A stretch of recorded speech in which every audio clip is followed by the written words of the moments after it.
Hello everyone. So the next topic is carbon markets. अब ये carbon markets होते क्या है? So carbon markets are essentially a tool for putting a price on carbon emission.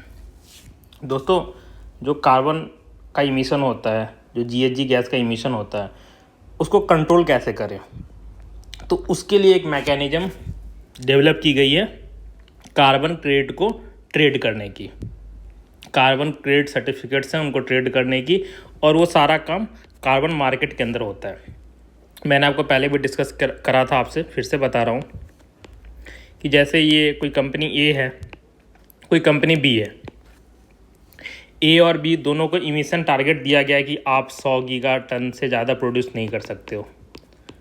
आपकी emission 100 giga ton CO2 से ज़्यादा नहीं होनी चाहिए। दोस्तों, अगर ये कंपनी ए अपना टारगेट ब्रीच करती है, सपोज करो कि ये 110 गीगा टन प्रोड्यूस कर रही है, इसका इमिशन जो है 110 गीगा टन है, तो एक्स्ट्रा 10 गीगा टन ये जो प्रोड्यूस कर रही है उसके लिए क्या होगा? उसके लिए इसको एक सर्टिफिकेट ख़रीदना पड़ेगा। और वो कहाँ से ख़रीदेगा? तो सपोज करो ये जो कंपनी बी थी, इसने 90 गीगा टन ही CO2 का इमिशन करा है, तो 10 गीगा टन इसने कम करा है, तो the company B can get the certificate कि 10 गीगा टन हमने कम इमिशन करा है अपने टारगेट से, and that certificate that the B will have, he can sell this to company A. तो ए भी अपना टारगेट मीट कर लिया और बी भी मीट कर लिया। साथ ही साथ दोस्तों क्या हुआ कि बी ने अपने टारगेट से कम कार्बन का इमिशन किया, इस वजह से उसको सर्टिफिकेट मिला और उस सर्टिफिकेट को उसने मोनेटाइज कर लिया। तो carbon credit certificate is acting as an incentive to promote decarbonisation, कि कंपनियां जो है रिन्यूएबल एनर्जी की ओर शिफ्ट हो, उसके लिए एक तरीके से आप देखोगे तो इनकरेजिंग मैकेनिज्म है और मोटिवेटिंग मैकेनिज्म है। ओके, तो this is how it works. तो दे एस्टैब्लिश ट्रेडिंग सिस्टम जहाँ पे कार्बन क्रेडिट की खरीद फरोख्त होती है, बॉट एंड सोल्ड। दोस्तों, कार्बन मार्केट से जो रिसोर्सेज मोबिलाइज किए जाते हैं, ठीक है, और बेसिकली जो भी कंपनी कार्बन क्रेडिट जनरेट करती है, तो उनको ये लो कार्बन ट्रांजिशन की ओर होना आसान हो जाता है। उस कंपनी को they can make a smooth transition towards low carbon emission, क्योंकि they can monetize the carbon credits that they have, and they can invest in the renewable energy sources, and this is how they can transform their operation. Okay, and ये जो carbon market है दोस्तों, ये एक effective mechanism है GHG emission को कम करने के लिए। जैसा कि हम लोगों ने पहले भी डिस्कस करा है कि एनर्जी कंजर्वेशन अमेंडमेंट एक्ट जो 2022 में हुआ, उसमें भी इसकी बात की गई है, ठीक है, कि कार्बन क्रेडिट मार्केट को हमें बनाना है इंडिया में और उसको प्रमोट करना है। नेक्स्ट है दोस्तों energy conservation and sustainable building code. अब ये क्या है?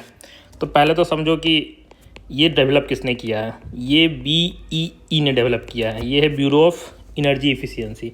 इसके बारे में बाद में पढ़ेंगे, बट ये कोड है क्या? तो दोस्तों, ये कोड है जो कि minimum energy performance standard for commercial buildings के लिए ये तय करता है कि ये कमर्शियल बिल्डिंग है, इसमें क्या क्या चीज़ें होनी चाहिए, क्या क्या स्टैंडर्ड्स इसको फॉलो करने हैं, जिससे कि एनर्जी का कंजर्वेशन हो सके, ठीक है। तो दोस्तों, ये जो मैं बात कर रहा हूँ, जो एक्ट एनर्जी कंजर्वेशन एक्ट में बदलाव किया गया, तो इसमें जो रेसिडेंशियल बिल्डिंग है उसको भी इस कोड के अंदर लाया गया है कि अब रेसिडेंशियल बिल्डिंग्स के लिए भी ये जो कोड है energy conservation and sustainable building code, जिसे ECBC कहा जाता है, वो अप्लाई होगा। ओके, खैर स्टेट गवर्नमेंट को दोस्तों इसमें काफ़ी सारी फ्लेक्सिबिलिटी दी गई है कि आप लोकल एंड रीजनल नीड के हिसाब से कुछ चेंजेज कर सकते हैं। एनर्जी परफॉर्मेंस स्टैंडर्ड जो होता है दोस्तों, वो related to ventilation, air conditioning, lightning, service, water heating, electricity, power and distribution. दोस्तों, आप लाइट कौन सी बिल्डिंग में लगा रहे हो, एयर कंडीशनर कौन सा लगा रहे हो, तो इन सब के लिए स्टैंडर्ड सेट किया जाता है। आइडिया ये है कि एनर्जी इफिशियंसी हो, एनर्जी की जो सेविंग जितनी ज़्यादा से ज़्यादा हो सके उतनी ज़्यादा करनी है, ये मुद्दा है इसका। बाकी इस एक्ट में जो है कि ECBC अप्लीकेबल रेसिडेंशियल और ऑफिस बिल्डिंग पे भी होगा, पहले कमर्शियल बिल्डिंग्स के लिए ही था। नेक्स्ट है दोस्तों council on energy environment and water. अब ये क्या है? पहले तो ये समझना है कि ये कोई गवर्नमेंट की ऑर्गेनाइजेशन नहीं है, ये not for profit think tank है। ठीक है, कि ये ग्रांट्स लेता होगा अलग अलग प्राइवेट प्लेयर्स से, गवर्नमेंट से, इंटरनेशनल ऑर्गेनाइजेशन से, बट प्रॉफिट मोटिव से ड्रिवन नहीं है। ठीक है, सोशल कॉज के लिए काम करता है। और काम क्या करता है आप देख ही रहे हो, नाम से ही क्लियर है, energy conservation, environment and water के फील्ड में काम करता हो। दोस्तों ये जो संस्था है वो इंडिपेंडेंट रिसर्च करती है और उसका जो भी कंक्लूजन होता है वो पॉलिसी मेकर्स को बताती है कि आप ये सब चीज़ अडॉप्ट करो, जिससे कि आप इस फील्ड में अच्छा कर सकते हो, लेकिन सस्टेनेबल डेवलपमेंट, एनर्जी कंजर्वेशन में आप अच्छा कर सकते हो।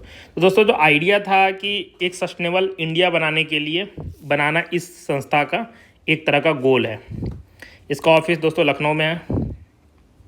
इसके काफ़ी सारे रिसर्च प्रोजेक्ट चलते रहते हैं इंडिया में और इंडिया के बाहर भी चलते रहते हैं।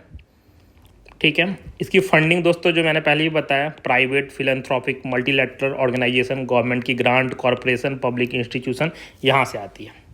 ठीक है, रिसेंटली ये बॉडी न्यूज़ में थी तो आपको बस पता होना चाहिए। आइडिया क्या है, ये गवर्नमेंट बॉडी नहीं है, ये याद रखना, और ये एक रिसर्च इंस्टीट्यूट है। नेक्स्ट है दोस्तों BEE, जो कि ECBC energy conservation building code बनाती है, तो इसी ने डेवलप किया है। अब इसके बारे में पढ़ते हैं। पहले तो ये समझो दोस्तों कि ये किस मिनिस्ट्री के अंदर में आती है। ये मिनिस्ट्री ऑफ पावर के अंदर में आती है और इसको बनाया गया था अंडर एनर्जी कंजर्वेशन एक्ट। ये जिस एक्ट को अभी रिसेंटली हम लोगों ने अमेंड करा है, ECA एक्ट 2001 का जो है, इसके अंदर इस बॉडी को बनाया गया था। This body came into existence in 2002। ठीक है, तो this is about this body. अब इसका काम क्या क्या है वो देख लेते हैं। ये पॉलिसी और स्ट्रेटेजी डेवलप में हेल्प करती है गवर्नमेंट की। ठीक है, जिससे कि जो प्राइमरी ऑब्जेक्टिव है एनर्जी कंजर्वेशन एक्ट का, कि एनर्जी इंटेंसिटी को कैसे रिड्यूस किया जाए, उसमें ये कारगर साबित हो सके। इस तरह की पॉलिसी और स्ट्रेटेजी बनाने में गवर्नमेंट की मदद करती है। तो जो आपका ये ECBC भी है दोस्तों, ये भी एक तरह का वही एक मैकेनिज्म है जिससे कि एनर्जी सेविंग किया जा सके। दूसरा है दोस्तों कि गवर्नमेंट ने प्रपोज करा था कि जो भी सर्टेन अप्लायंसेज, जो इलेक्ट्रिक अप्लायंसेज हम लोग घर में यूज करते हैं, उस पर BEE की रेटिंग हो, ऐसा प्रपोजल था। उसको लेके बात आगे कुछ बढ़ी नहीं थी। फंक्शन BEE के क्या क्या है कि जागरूकता पैदा करना, consultancy service, research development, testing and certification procedures. ठीक है, तो ये कॉमन सी बातें, आप इसको देख लेना। BEE ने दोस्तों energy audit, energy efficient bulbs, standard and labelling को मैंडेटरी कर दिया है। ठीक है, तो इसमें आपको बस पता होना चाहिए BEE काम क्या करती है और किस मिनिस्ट्री के अंदर में है, किस एक्ट के थ्रू बनी है। This is what you need to know as far as the bureau of energy efficiency is concerned. Okay, next है दोस्तों कार्बन बॉर्डर एडजस्टमेंट मैकेनिज्म। अब ये क्या है? तो ये एक मैकेनिज्म है जिससे कि कार्बन टैरिफ लगाया जाएगा ऑन कार्बन इंटेंसिव प्रोडक्ट्स। दोस्तों इसको सिंपल भाषा में समझते हैं। जैसे कि ये इंडिया है, ये कंट्री है यूरोपियन यूनियन। आपको पता है कि इंडिया एक डेवलपिंग कंट्री है, तो यहाँ जो भी प्रोडक्ट्स को प्रोड्यूस किया जाता है वो फॉसिल एनर्जी के यूज से ही किया जाता है। तो उस प्रोडक्ट की वजह से कार्बन का इमिशन हुआ है, ये तो एक रियलिटी है। अब यूरोपियन यूनियन वाले क्या कह रहे हैं, क्योंकि इस प्रोडक्ट के प्रोडक्शन में कार्बन इमिशन हुआ है, तो EU का जो भी इंपोर्टर इस प्रोडक्ट को खरीदेगा उसे कार्बन टैरिफ यूरोपियन यूनियन में देना पड़ेगा। तो इसकी वजह से क्या होगा दोस्तों कि इंडियन प्रोडक्ट्स का दाम EU के मार्केट में बढ़ जाएगा और वो कम्पिटिटिव नहीं रहेगा।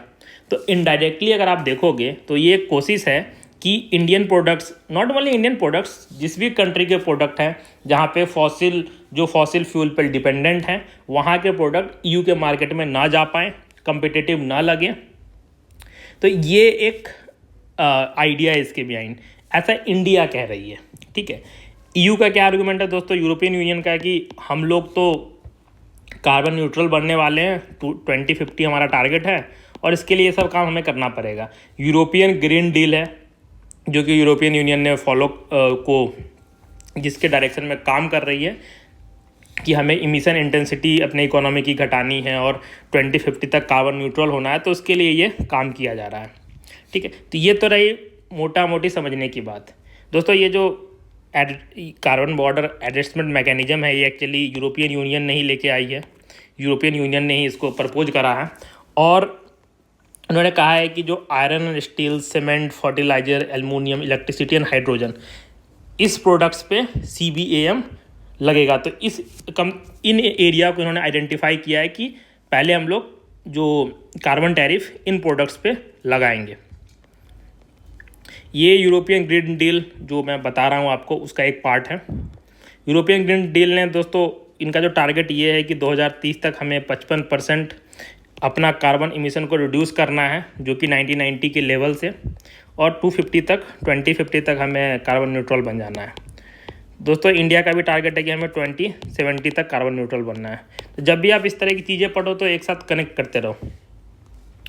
ठीक है दोस्तों, इसमें price of CBAM certificate would be link to price of EU allowances under European Union emission trading system.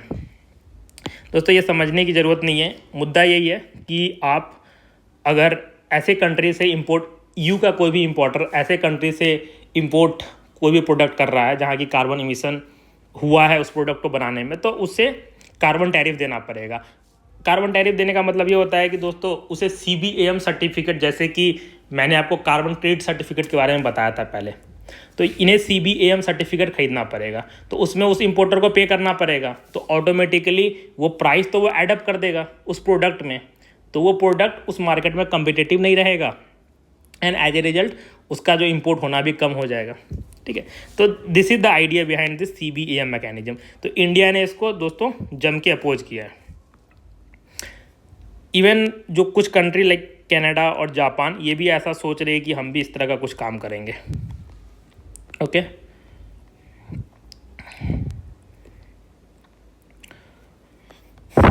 इसका ये न्यूज़ में भी इसलिए था दोस्तों कि इंडिया ने CBAM अपोज किया है, carbon border tax propose by EU in 27th edition of COP, जो कि थर्मल सेक डिक्लेरेशन क्या है हम लोग आगे देखेंगे, उसमें इंडिया ने इसको अपोज करा है। तो आपको बस इसमें ये याद रखनी है दोस्तों कि CBAM होता क्या है और इसे किसने इंट्रोड्यूस किया है। एग्जाम में बस इतना ही पूछा जाता है, इतनी माइन्यूट डिटेल एग्जाम में एग्जामिनर भी नहीं पूछते। नेक्स्ट है दोस्तों EU का जो इमिशन ट्रेडिंग सिस्टम वो क्या है। तो ये मैं आपको पहले ही समझा चुका हूँ कंपनी A और कंपनी B का एग्जाम्पल लेके, फिर से बता देता हूँ दोस्तों। ये जो कार्बन मार्केट है वो दो तरीके से वर्क करता है। एक तो होता है कि वॉलेंटरली, और एक वर्क करता है कैप एंड ट्रेड सिस्टम पे। अब एग्जाम्पल के तौर पे बताता हूँ कि दोस्तों एक सपोज करो कि ये कंपनी A है, ये कंपनी B है। इस कंपनी ने अपना इमिशन रिड्यूस करा है, कोई टारगेट नहीं दिया गया था, अपने मन से इन्होंने अपना इमिशन रिड्यूस करा। तो ये कंपनी चाहे तो इन्होंने सपोज करो 20 गीगाटन इमिशन अपना रिड्यूस किया पिछले साल की तुलना में, तो ये चाहे तो इतना का सर्टिफिकेट कार्बन मार्केट से ले सकती है कि बताने के लिए कि हमने इतना तो अपना इमिशन कम किया है, और फिर ज़रूरत पड़ने पर इसको बेच भी सकती है। बट दोस्तों कैप एंड ट्रेड सिस्टम में क्या होता है कि आपको जो इमिशन रिडक्शन मैंडेटरली करना पड़ेगा, आपको हर हाल में करना पड़ेगा। You don't have any solution, मतलब आपके पास कोई और ऑप्शन नहीं है।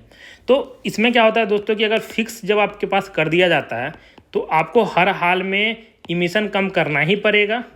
ये कंपनी A है, कंपनी B है, जो मैंने एग्जांपल लिया था कि इसने 110 गीगाटन CO2 प्रोड्यूस कर दिया, तो एक्स्ट्रा जो 10 गीगावाट इसने किया है उसके लिए इसे कंपनी B से या कहीं और से, जहाँ से भी इसे मिले certificate, 10 gigawatt carbon credit certificate खरीदना पड़ेगा और उसके लिए पेमेंट करना पड़ेगा। तो एक तरीके से ये बर्डन आएगा कंपनी ए पर, तो वो फिर सोचेगी कि हम कोशिश करते हैं कि रिन्यूएबल एनर्जी में खुद को ट्रांजिशन करें। ठीक है, जिससे कि इस तरह का जो कार्बन क्रेडिट सर्टिफिकेट के लिए हमें जो पे करना पड़ता है वो पे ना करना पड़े, right. And company B suppose उसने बेच के कुछ पैसे कमाए तो वो और मोटिवेट होगी, वो कहेगी कि हम और अपना इमिशन, अपना जो भी कार्बन इमिशन है उसको रिड्यूस करते हैं, जिससे कि हमारे पास और सर्टिफिकेट होंगे और हम उसको और बेचेंगे। तो this is how this works, right. तो EU का इमिशन ट्रेडिंग सिस्टम दोस्तों, ये जो कैप एंड ट्रेड मॉडल जो मैंने बताया है उस पर वर्क करता है। ठीक है, तो जैसा कि मैंने बताया आपको कि मैक्सिमम कैप जो है सो कि आप कितना GHG इमिट कर सकते हो उसको फिक्स कर दिया जाता है। 2005 में इसको लॉन्च किया गया था। ठीक है, नेक्स्ट है दोस्तों बेसिक ग्रुप 2009। अब ये क्या है? ये बेसिक ग्रुप दोस्तों 4 कंट्री ने मिलकर बनाया था, Brazil, south Africa, India and China.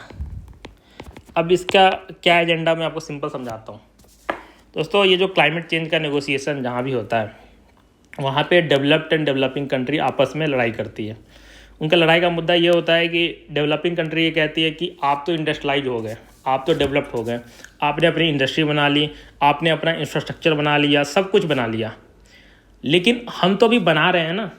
अगर आप ये कहोगे कि तुरंत फॉसिल एनर्जी को, फॉसिल फ्यूल को यूज करना ही बंद कर दे, सब रिन्यूएबल एनर्जी पे शिफ्ट हो जाए, तो हमारे लिए पॉसिबल नहीं है, क्योंकि उसके लिए कॉस्ट लगता है जो डेवलपिंग कंट्री के पास नहीं है। उनके पास उनकी और भी प्रायोरिटी है, बट डेवलप्ड कंट्री के पास इस तरह की कोई भी ऑब्लिगेशन नहीं है। तो they can easily transition towards the renewable sources of energy, but developing country में एक चैलेंज है। तो इसलिए जितनी भी डेवलपिंग कंट्री है दोस्तों वो बात करती है CBDR की, कॉमन बट डिफरेंशिएटेड रिस्पॉन्सिबिलिटी, कि रिस्पॉन्सिबिलिटी तो सबकी है, कॉमन है रिस्पॉन्सिबिलिटी, बट आपकी ज़्यादा है, हमारी कम है। ठीक है, दूसरा इसमें दोस्तों इशू आता है फंडिंग का। ये डेवलपिंग कंट्री कहती है डेवलप्ड कंट्री जैसे यूरोपियन यूनियन, US को, कि आप हमें फंडिंग दो, हम तो रिन्यूएबल एनर्जी की ओर शिफ्ट होंगे, नो इशू, बट फंडिंग तो आप दो, टेक्नोलॉजी तो आप दो, तब तो हम होंगे। हम कहाँ से हम अपना जो हमारे पास पैसा है उसका तो हमें और काम करना है, अपने देश को डेवलप करना है, अपने देश को डेवलप्ड बनाना है, बट पैसा आप दो फिर हम काम करेंगे। तो इसी सब चीज़ों को लेके दोस्तों ये जो चारों कंट्री आप देखोगे सब डेवलपिंग कंट्री, इन्होंने एक ग्रुप बना रखा था। बेसिक ग्रुप 2009 में बनाया था, क्योंकि एक एकॉर्ड कोपेनहेगन में साइन होने वाला था, उसके कंटेक्स्ट में एक ग्रुप बना था। दोस्तों इस ग्रुप ने ये कमिट किया था to act jointly at the Copenhagen climate summit including a possible united walkout. अगर उनकी बात को नहीं माना गया डेवलप्ड कंट्री के द्वारा तो वो लोग वॉकआउट कर जाएंगे। ठीक है, grouping is working to define a common position on emission reduction and climate aid money, जो कि मैं बात कर रहा था कि आप ज़्यादा रिड्यूस करो और फाइनेंस करो हम लोग को, तब हम लोग काम करेंगे। ठीक है, जनवरी 2010 में grouping described accord as merely a political agreement and not legally binding as argued by US and Europe. तो यही कंट्री दोस्तों, इसने अभी भी जो मैं पहले आपको बता रहा था CBAM carbon border adjustment mechanism, जिसको कि कार्बन बॉर्डर टैक्स कहा जा रहा है, इस ग्रुप ने उसका भी अपोज किया है। इंडिया ने ही नहीं, ये सारी डेवलपिंग कंट्री ने अपोज किया है। तो ये जो कंट्रीज हैं वैसे ही इनके इंटरेस्ट अलग अलग हैं, बट जहाँ तक क्लाइमेट नेगोशिएशन की बात आती है ये सब साथ हो जाते हैं basic group, and this is how they work. Okay, basic group ने कहा है कि united solidarity response by developing country to any unfair shifting of responsibility from, किसी भी तरह की रिस्पॉन्सिबिलिटी अगर डेवलप्ड कंट्री से डेवलपिंग कंट्री पर शिफ्ट की जाएगी तो उसका हम लोग एक साथ मिलकर विरोध करेंगे। ठीक है दोस्तों, ये कोपेनहेगन एकॉर्ड क्या था दोस्तों? ये जो COP15 हुआ था ये यहीं पे हुआ था। ठीक है, टू द UNFCC, ये लीगली बाइंडिंग नहीं था। It doesn't commit country to agree on a binding successor to the Kyoto protocol. देखिए दोस्तों 2012 में क्योटो प्रोटोकॉल का टाइम पीरियड समाप्त हुआ था। क्योटो प्रोटोकॉल में बात हुई थी कि GHG गैस के एमिशन को, जो GHG हैं ग्रीन हाउस गैसेज, उसके एमिशन को रिड्यूस करने की, बट उसकी टाइमिंग दोस्तों 2012 में ख़त्म हो रही थी। तो उससे पहले कुछ था कि इसके आगे क्या, after Kyoto protocol what we are going to do. तो कोपेनहेगन समिट में इसी को लेके बातें हुई थी, बट वो कुछ सक्सेसफुल हो नहीं पाया। तो finally we have agreed to the Paris agreement 2015, उसको लेकर भी काफ़ी कंट्रोवर्सी हुई, बट मोर और लेस पेरिस क्लाइमेट डील जो 2015 में साइन हुई वो आफ्टर क्योटो क्लाइमेट चेंज में सबसे बड़ी डील थी। ठीक है दोस्तों, इसमें कोपेनहेगन ग्रीन क्लाइमेट फंड बनाया गया था 2010 में। बट अगर आप अभी रिपोर्ट्स देखोगे तो जो ग्रीन क्लाइमेट फंड में डेवलप्ड कंट्री ने जितना पैसा प्रॉमिस किया था उतना डाला नहीं। ठीक है, तो ये एक फंड शॉर्टेज से ये चल रहा है। टेक्नोलॉजी मैकेनिज्म भी इसमें इस्टेब्लिश किया गया था कि टेक्नोलॉजी डेवलपमेंट और टेक्नोलॉजी ट्रांसफ़र करना चाहिए, बट खैर इन सब चीज़ों पे कुछ खास हुआ नहीं। तो not important, just you need to know कि ये कोपेनहेगन एकॉर्ड जो था वो क्या था, क्योंकि जो फंडिंग की बार बार बात आती है ये क्लाइमेट टॉक्स में, वो उसकी शुरुआत कोपेनहेगन एकॉर्ड से ही हुई थी। उसी ने GCF बनाया था 2010 में, और बात वो हुई थी कि $100 बिलियन डेवलप्ड कंट्री कंट्रीब्यूट करेंगे एंड डेवलपिंग कंट्री उसको यूज करके अपने यहाँ इमिशन रिडक्शन की हो या फिर रिन्यूएबल एनर्जी जनरेशन का काम करेंगे। ठीक है, नेक्स्ट है दोस्तों CBDR। मैंने आपको ये कंसेप्ट समझा दिया ऑलरेडी कि डेवलप्ड कंट्री ने ज़्यादा कार्बन इमिशन करा है तो उनकी रिस्पॉन्सिबिलिटी ज़्यादा होनी चाहिए। Not only the responsibility, even they have the capability also. Compare to developing country उनके पास कैपेबिलिटी भी ज़्यादा है, तो उनको इमिशन रिडक्शन ज़्यादा करना चाहिए कंपेयर टू डेवलपिंग कंट्री। ठीक है, तो ये हमेशा से प्रिंसिपल दोस्तों रहा है। इवन जो अर्थ समिट जिसको मैंने ऑलरेडी डिस्कस किया जो कि 1992 में हुआ था, उसी वक्त से CBDR की बात होती रही है। तो इंडिया, इवन आपको जब मैं CBD बता रहा था, कन्वेंशन ऑन बायोलॉजिकल डाइवर्सिटी, वहाँ भी मैंने आपको बोला था इंडिया ने यही बात कही है कि जो भी फ्रेमवर्क आप बना रहे हो, but it will work on the principle of CBDR। Developed country को ज़्यादा काम करना पड़ेगा, उनको ज़्यादा रिस्पॉन्सिबिलिटी लेनी पड़ेगी कंपेयर टू डेवलपिंग कंट्री। आप इक्वल रिस्पॉन्सिबिलिटी नहीं दे सकते हो। ओके, आप देख सकते हो CBDR UNFCCC के फ्रेमवर्क में इसके बारे में आउटलाइन किया गया कि different duty ability to address the negative impact of climate change. क्योंकि क्योटो प्रोटोकॉल में भी दोस्तों अलग अलग कंट्रियों के लिए अलग अलग इमिशन रिडक्शन की बात की गई थी। And Kyoto protocol was also one of the success in terms of the target achieved. Montreal protocol जो कि पहले भी मैंने डिस्कस करा है, that was related to ozone layer, that was also a success. Okay, next है दोस्तों ये climate investment opportunities in India's cooling sector. अब ये क्या है? वर्ल्ड बैंक ने रिसेंटली दोस्तों एक रिपोर्ट रिलीज की है इस नाम से, climate investment opportunities India's cooling sector.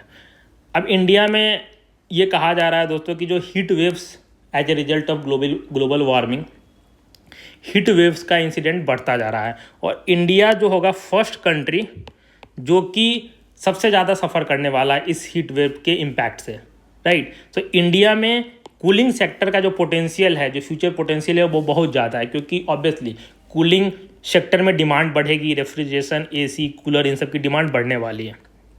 ठीक, इसको लेके कुछ फाइंडिंग्स दोस्तों दी गई है, आप इसको पढ़ लेना कि 16 से 20 करोड़ लोग जो हैं सो लीदल हीट वेव से इफेक्ट होने वाले हैं एवरी ईयर। ठीक है, इस रिपोर्ट में दोस्तों एक रोड मैप दिया गया है, इंडिया कूलिंग एक्शन प्लान 2019, कि जो इंडिया का कूलिंग एक्शन प्लान है 2019 को, इसको कैसे सपोर्ट कर सकते हैं। ठीक है, by investing in 3 major sector की, कंस्ट्रक्शन में, कोल्ड चेन में, रेफ्रिजरेंट्स में। इसको लेके एक बात बोली गई कि इंडिया का जो कूलिंग एक्शन प्लान है वो और कैसे बेटर किया जा सकता है। In this report world bank has also proposed a policy of district cooling, जिससे कि पावर सेव किया जा सके, जो एनर्जी है उसको सेव किया जा सके। दोस्तों ये डिस्ट्रिक्ट कूलिंग क्या होता है ये आप समझो। देखो कोई बिल्डिंग है यहाँ पे, इस बिल्डिंग में 100 फ्लैट्स हैं। अब हर एक फ्लैट में एक एक AC लगा हुआ है या फिर कूलर लगा हुआ है उसको कूल करने के लिए। So if we can make a centralised cooling system, जिससे कि सारे जितने भी फ्लैट्स हैं उसको कूल किया जा सके, है ना, उसमें कूलिंग सर्विस प्रोवाइड की जा सके, तो एनर्जी सेविंग काफ़ी ज़्यादा होगी, right. And this is the concept of district cooling. इसमें होता क्या है कि district cooling technology generate chilled water in the central plant में चिल्ड वाटर जनरेट करती है, which is then distributed to buildings via underground insulated pipes, right. तो this is how cooling will be done in the district cooling mechanism, right. तो इसकी वजह से energy saving आप कर सकते हो। तो ये भी इस रिपोर्ट में एक सजेस्ट किया गया है। बाकी ये तो न्यूज है, वो तो देख लिया आपने। नेक्स्ट है दोस्तों, ये गवर्नमेंट ऑफ इंडिया ने क्या क्या पॉलिसी अडॉप्ट की है जिससे कि ये राइजिंग टेम्परेचर जो ग्लोबल वार्मिंग हो रही है उसको से डील किया जा सके। तो आपको पता होगा दोस्तों, ये एक 2008 में गवर्नमेंट ने एक मिशन लॉन्च किया था, mega mission, national action plan on climate change. इसके अंदर 8 सब मिशन थे। अब डिटेल इसकी तो आप पढ़ लेना शंकर IAS के बुक में, but solar mission by name it's clear कि सोलर एनर्जी का प्रोडक्शन को बढ़ाना है, एनर्जी इफिशियंसी को बढ़ाने के लिए मिशन था, सस्टेनेबल हैबिटेट, फिर वाटर मिशन, उसके बाद Himalayan ecosystem, green India, sustainable agriculture और strategic knowledge for climate change. तो इन सब को लेके गवर्नमेंट ऑफ इंडिया ने मिशन लॉन्च कर रखा है। रिसेंटली दोस्तों कुछ इनिशिएटिव्स ली गई है, जैसे कि इंडिया कूलिंग एक्शन प्लान जिसकी हम लोग बात कर रहे थे, इंटरनेशनल सोलर अलायंस, आपको पता होगा कि इंडिया और फ्रांस ने इसको मिलकर लॉन्च किया था। आइडिया क्या था कि सोलर एनर्जी के पोटेंशियल को टैप करना। लाइफ मूवमेंट दोस्तों, ये इंडिया ने इसकी शुरुआत करी है। अब वो क्या है हम लोग आगे देखेंगे। Life movement okay, India cooling action plan को देखते हैं दोस्तों। ये जो कूलिंग एक्शन प्लान है वो मिनिस्ट्री ऑफ इन्वायरमेंट ने इसको 2019 में लॉन्च करा था। आइडिया ये है कि कूलिंग अक्रॉस वेरियस सेक्टर, ठीक है, जिसमें कि और साथ साथ कूलिंग की demand, refrigerant, transition, energy efficiency, हर सारी चीज़ों को ये एड्रेस करता है दोस्तों। इसका 3 की एजेंडा है, उस पर आपको ध्यान रखना चाहिए। वैसे तो काफ़ी है बट मेजर आप यू कैन कि 3 कोर एजेंडा क्या है कि कूलिंग की डिमांड जो है उसको रिड्यूस करना है 20 से 25%, और टारगेट ईयर आप याद रखिए 2037-38 है इसका टारगेट ईयर। ऐसे ही दोस्तों रेफ्रिजरेंट की डिमांड को रिड्यूस करना है 25 से 30%, कूलिंग एनर्जी की रिक्वायरमेंट को 25 से 40% तक कम करना है। ये तीनों मेजर टारगेट है कूलिंग एक्शन प्लान का, जो कि 19 का है। और दोस्तों कूलिंग और रिलेटेड एरिया पे रिसर्च की भी इसमें बात की गई है, और 1 लाख लोगों को ट्रेनिंग देने की बात की गई है। उसको स्किल इंडिया मिशन से लिंक किया जाएगा, जिससे कि इस सेक्टर में टेक्नीशियन की कमी ना हो। इंडिया दोस्तों one of the first country था जिसने कि इस प्लान को लॉन्च किया था। ओके, नेक्स्ट है लाइफ, जिसकी हम लोग बात कर रहे थे अभी। तो इसको इंडिया ने लॉन्च किया है। आपको पता है दोस्तों COP26, जिसको कि हम लोग ग्लासगो में हुआ था, ग्लासगो समिट भी कहते हैं। यहाँ इंडिया के प्राइम मिनिस्टर मोदी जी खुद गए थे और उन्होंने पंचामृत कमिटमेंट वहाँ पे दिया था कि हम लोग 5 एरिया में काम करने वाले हैं, जैसे कि अपना फॉसिल्स जो कि रिन्यूएबल एनर्जी का कंट्रीब्यूशन बढ़ाने वाले हैं, हमें कार्बन न्यूट्रल हो जाएंगे बाई 2070, ठीक है, इस तरह, और हमें कार्बन इमिशन की इंटेंसिटी को भी हम लोग रिड्यूस करने वाले हैं, इस तरह की बातें की थी। उसी COP26 में इंडिया ने लाइफ मूवमेंट भी एक लॉन्च किया था। Life style for environment is the full form of this life movement. इसमें इसका आइडिया दोस्तों ये है कि इंडिविजुअल और कम्युनिटी, लोगों के स्तर पर और सोसाइटी के स्तर पे एक मास मूवमेंट जनरेट करना कि आपके एक्शन से कैसे इन्वायरमेंट को प्रिजर्व किया जा सकता है। इन्वायरमेंटल प्रोटेक्शन को एक तरीके से जन आंदोलन बना देना। जैसे कि इंडिया में अगर आप देखोगे तो स्वच्छ भारत मिशन है, वो सक्सेस इसलिए हुआ क्योंकि वो मास मूवमेंट बन गया, जनता का आंदोलन बन गया। तो यही आइडिया दोस्तों लाइफ का भी है कि इंडिविजुअल एंड कम्युनिटी एक्शन से इन्वायरमेंट को प्रोटेक्ट करना और preserving and protecting the environment.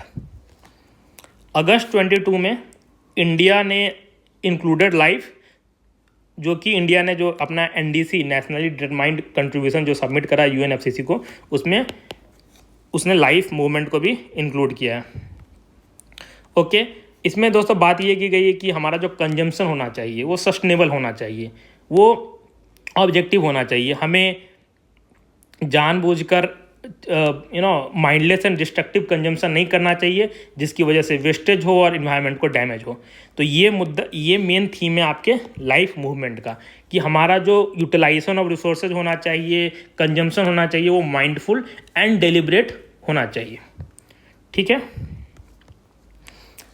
Next है दोस्तों polluted river stretches for restoration of water quality 2020-22 report. अब ये क्या है दोस्तों ये जो रिपोर्ट है पहले समझिए, इसको CPCB ने लॉन्च किया है। CPCB एक बॉडी है, सेंट्रल पॉल्यूशन कंट्रोल बोर्ड, और ये वाटर पॉल्यूशन, एयर पॉल्यूशन, इन सब चीज़ों को डील करती है, इन सब से रिलेटेड इशू को ये देखती है, और इसी को मैंडेट मिला हुआ है अंडर डिफरेंट एक्ट्स, वो हम बाद में देखेंगे। बट हाँ, ये जो वाटर पॉल्यूशन, क्योंकि रिवर पॉल्यूशन है तो ये वाटर पॉल्यूशन के अंदर में आता है, तो ये रिपोर्ट CPCB ने रिलीज की है। इन्होंने सर्वे किया है 4484 लोकेशन का, and they have come out with this report. इस रिपोर्ट में दोस्तों ये कहा गया है कि 603 रिवर को पर सर्वे किया गया है, और 311 पॉल्यूटेड स्ट्रेच निकल के आई है। ठीक है, ये नंबर एक्चुअली में दोस्तों घटा है, क्योंकि 2018 में जो सर्वे था उसमें 351 पॉल्यूटेड स्ट्रेचेज थे, बट ये घट के 311 हो चुका है। मतलब 40 पॉल्यूटेड स्ट्रेचेज में कमी आई है, मतलब पॉल्यूशन रिवर का ओवरऑल घटा है। ठीक है, इसमें बताया ये जा रहा है दोस्तों कि गुजरात और उत्तर प्रदेश के पास highest number of priority 1 river stretches. Priority 1 river stretches दोस्तों वो रिवर स्ट्रेच होते हैं जहाँ के पॉल्यूशन लेवल सबसे हाई होता है। तो गुजरात और उत्तर प्रदेश में ऐसे एरिया ज़्यादा हैं। इन जनरल अगर सबसे ज़्यादा pollution river polluted river stretches की बात करें तो ये महाराष्ट्र में है, फिर मध्य प्रदेश में है। तो ये आपको बस याद रखना है। नेक्स्ट है दोस्तों CPCB। ये क्या है? मैंने आपको पहले ही बताया था कि ये बॉडी एयर पॉल्यूशन और वाटर पॉल्यूशन के रिलेटेड फील्ड में काम करती है। मेजर मैंडेट एयर पॉल्यूशन और वाटर पॉल्यूशन को कंट्रोल करने का इसी बॉडी के पास है। तो पहले तो ये समझो कि ये बनी कैसे। तो water prevention and control of pollution act 1974 का एक एक्ट है, उसके अंदर इस बॉडी को बनाया गया। और air prevention and control of pollution act जो है 1981, इसके अंदर इसको काफ़ी सारे पावर भी दिए गए। तो एक तरीके से ये समझो कि ये वाटर एक्ट हो, एयर पॉल्यूशन वाला एक्ट हो, दोनों के अंदर इसके पास पावर है। बट ये बना, याद रखना, 1974 में है, under water prevention and control of pollution act. दोस्तों ये जो CPCB है, जैसे कि ये इस एक्ट के अंदर बना हुआ है, तो ये अपने आप स्टैट्यूटरी बॉडी हो गई क्योंकि किसी लॉ के अंदर बना हुआ है। बट ये मिनिस्ट्री कौन सी है? तो आपको लगेगा कि ये वाटर एक्ट के अंदर बना हुआ है तो मिनिस्ट्री ऑफ जल शक्ति मिनिस्ट्री होनी चाहिए, बट ऐसा नहीं है। Ministry of environment, forest and climate change, ministry of environment, forest and climate change is the ministry of CPCB। तो ये आप ध्यान रखना। नेक्स्ट है दोस्तों कि ये टेक्निकल सर्विस प्रोवाइड करती है इस मिनिस्ट्री को, मिनिस्ट्री ऑफ इन्वायरमेंट को, under a different act, environment act, environment protection act जो है 1986 का, उसके अंदर ये ministry of environment and forest को कुछ टेक्निकल सर्विस भी प्रोवाइड करती है। तो ये जो इसके फंक्शन है ये भी आपको पता होनी चाहिए, क्योंकि CPCB बहुत इंपॉर्टेंट बॉडी है। हर एक दूसरे दिन न्यूज़पेपर में ये बॉडी का नाम आते रहता है। ठीक है दोस्तों, जैसे सेंट्रल लेवल पे CPCB है, ऐसे ही स्टेट लेवल पे स्टेट पॉल्यूशन कंट्रोल बोर्ड्स हैं। तो इसके साथ ये CPCB कोऑर्डिनेट करती है और उनको टेक्निकल सर्विस भी प्रोवाइड करती है। It is the apex organisation in the country in the field of pollution control, और ये टेक्निकल विंग है मिनिस्ट्री ऑफ इन्वायरमेंट का। दोस्तों इसके जो चेयरमैन होते हैं CPCB के, इसको अपॉइंटमेंट कमेटी ऑफ कैबिनेट, जो कि प्राइम मिनिस्टर हेड करते हैं, वो अपॉइंट करते हैं। तो CPCB के चेयरमैन को appointment committee of cabinet headed by prime minister appoint करते हैं। ओके, नेक्स्ट है दोस्तों BOD, बायोलॉजिकल ऑक्सीजन डिमांड। अब ये क्या है? So it is the demand of dissolve oxygen needed by aerobic biological organism to break down organic material present in a given water sample. दोस्तों इसको सिंपल भाषा में समझाऊं तो ये जो BOD है ये बताता है कि किसी भी वाटर बॉडी में पॉल्यूशन का लेवल क्या है। अगर BOD ज़्यादा है इसका मतलब पॉल्यूशन लेवल ज़्यादा है, BOD कम है इसका मतलब पॉल्यूशन लेवल कम है। एक तो ये बात हो गई। दूसरी बात, जैसे ये वाटर बॉडी है दोस्तों, ठीक है, अब इसके अंदर कुछ अमाउंट ऑफ ऑक्सीजन होंगे। अब अगर मान लो कि इस वाटर बॉडी में पॉल्यूटेड है, ज़्यादा पॉल्यूटेड है, तो इसमें ऑर्गेनिक मैटर भी ज़्यादा होंगे। तो ये इन ऑर्गेनिक मटेरियल्स जो इस वाटर बॉडी में प्रेजेंट हैं in the form of pollutants, तो उनको डिकम्पोज करने के लिए बायोलॉजिकल ऑर्गेनिज्म जैसे कि बैक्टीरिया, वो उसको डिकम्पोज करेगी, and bacteria needs oxygen for that. तो जितना ज़्यादा पॉल्यूटेंट्स होगा उतना ज़्यादा ऑक्सीजन की ज़रूरत पड़ेगी बैक्टीरिया को, और जितना ज़्यादा वो ऑक्सीजन यूज करेगी उतना ही कम ऑक्सीजन बचेगा एक्वेटिक ऑर्गेनिज्म के लिए, क्योंकि जो भी ऑर्गेनिज्म वाटर के अंदर हैं तो उन्हें भी तो ऑक्सीजन चाहिए जिंदा रहने के लिए, और सारा अगर बैक्टीरिया ही कंज्यूम करने लगेगी तो इनके पास क्या बचेगा। तो क्या होता है कि पॉल्यूशन ज़्यादा होता है तो डिजॉल्व ऑक्सीजन जो वाटर बॉडी में होता है अपने आप कम होने लगता है, राइट। और एक्वेटिक ऑर्गेनिज्म पर इसका डायरेक्टली इम्पैक्ट होता है, दे स्टार्ट डाइंग और उनकी पॉल्यूशन अपने आप घटने लगती है। तो this is the indicator, the BOD is the indicator of level of pollution in a water body. इसको सिंपल भाषा में ऐसे समझिए। जनरली दोस्तों BOD अगर 3 mg पर लीटर 3 मिलीग्राम पर लीटर से ज़्यादा किसी वाटर बॉडी में होता है तो उस वाटर बॉडी को पॉल्यूटेड माना जाता है, इतना आप समझ लो।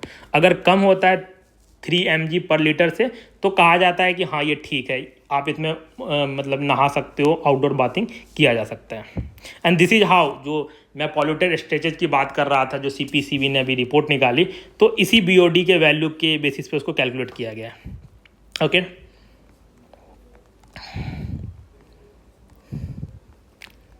नेक्स्ट है दोस्तों, ये क्राइटेरिया क्या है पॉल्यूटेड स्टेजेस का जो मैं बात कर रहा था, तो इसको P1 से P5 के अंदर कैटेगराइज किया जाता है, ठीक है। P1 मतलब दोस्तों हाईली पॉल्यूटेड और ये लेस पॉल्यूटेड, P5 मतलब लेस पॉल्यूटेड। तो देखो जो हम लोग ने बात करी कि BOD है बायोलॉजिकल ऑक्सीजन डिमांड, ये बताता है दोस्तों कि कितना पॉल्यूशन है।